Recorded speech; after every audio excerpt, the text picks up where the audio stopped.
హల్లెలూయా. చూడాలి ఇప్పుడు ఒకసారి, ఎక్కడ జరిగిన సందర్భం ఇది? గెత్సెమనే తోటలో. ఎక్కడ అనంటే ఆయనని సిలువ వేయటానికి వస్తున్నటువంటి సమయంలో అక్కడ జరిగినటువంటి సందర్భం ఏమిటంటే, ఆయన ఏమన్నాడంటే శిష్యులతో, నాయన మీరు ఇక్కడ ఉండండి, నేను కాస్త దూరం వెళ్ళి పడుకొని వస్తానడా?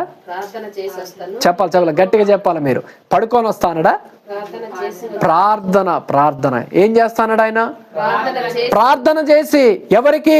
నన్ను పంపిన వాని చిత్తము అన్నాడు. ఎక్కడన్నాడు?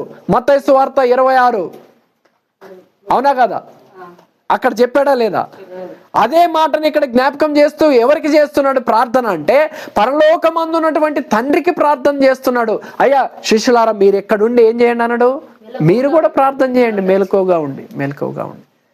ఆయన ఎప్పుడైతే కాస్త దూరం వెళ్ళిన తర్వాత ఆ 39వ వచనంలో ఆయన చేస్తుంది ఏంటంటే, కొంత దూరం వెళ్ళి సాగిలపడి, నా తండ్రి సాధ్యమైతే ఈ గిన్నె నా యొద్ద నుండి తొలగించు.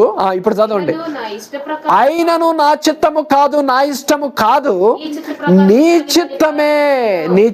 గట్టిగా చప్పటి కొట్టి దేవుని నామని మహిమపడదాం పిల్లరా. హల్లెలూయా.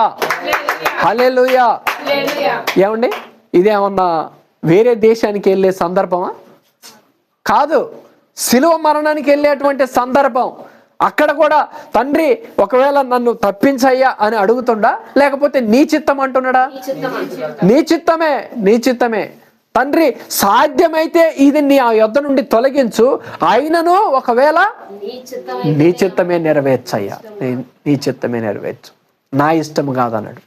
కాబట్టి పిల్లరా, మనం ఎఫెసీయులకు రాసిన పత్రిక 5:1 వచనంలో అపోస్తలుడైన పౌలు గారు దేవుని పోలి నడుచుకొనండి అని అంటే, ఏ విషయాల్లో మనం దేవుని పోలి నడుచుకోవాలి యేసుక్రీస్తు వారిని అని అంటే, మొట్టమొదట ఆయన నేను నా ఇష్టమును నెరవేర్చుటకు రాలేదు, తండ్రి చిత్తమునే నెరవేర్చుటకు వచ్చాననే అటువంటి పోలికను మనం నడుచుకోవాలి.